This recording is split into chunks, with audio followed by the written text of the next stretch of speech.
I was thinking today. I was thinking about what kind of types of people are struggling with results. And I figured that there is two types of people that are struggling with results. First group is people who are overthinkers. And second type is people who think too little. Because sometimes you're able to think and don't act, while other person will act and will not learn from mistakes that they do. And both of them is wrong. So let's look into the how to understand which one you are.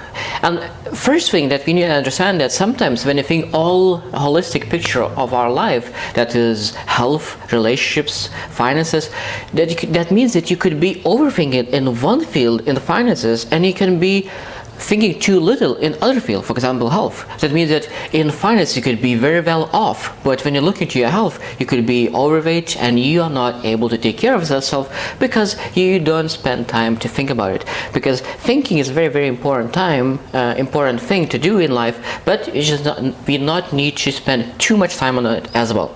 So let's look back. So how to understand, are you overthinker? Are you person who thinks too little?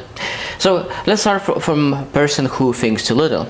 So if you're making mistakes constantly, that means that you're thinking too little, because if you're doing the same mistake over and over again, that means that you don't think after act. So that means if you act, then you need to think about, okay, what kind of mistake I did and why that mistake happened. And then you really think about it, and then you reconnect and go back, and you will not be able to make the same mistake. So that means that if a person is thinking the right amount of time and it acts, of course he will take a lot of mistakes. But what is the main difference is that a person who thinks, he will not do exactly the same mistake second time.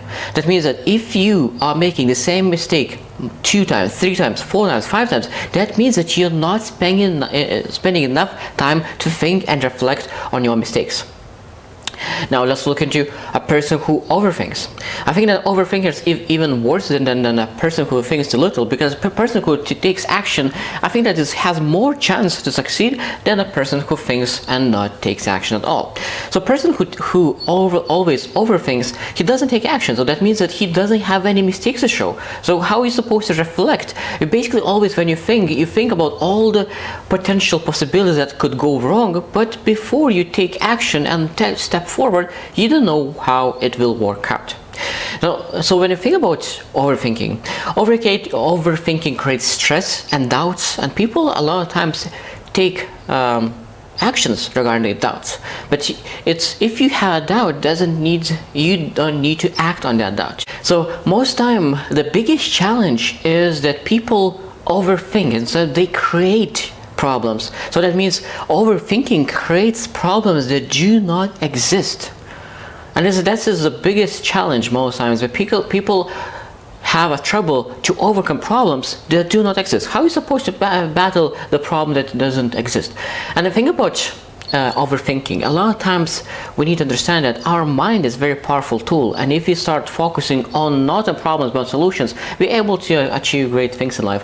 And now of course we need to always learn how to think, properly think, because a lot of times people say that thinking is underrated, because so many people do not spend enough time to think before act. But if you just think without acting, that doesn't lead anywhere. So I hope you will choose your right path. You will choose to think, you will choose to act, and you will choose to reflect on your action that you could succeed in life. I hope you will choose to win, and see you tomorrow.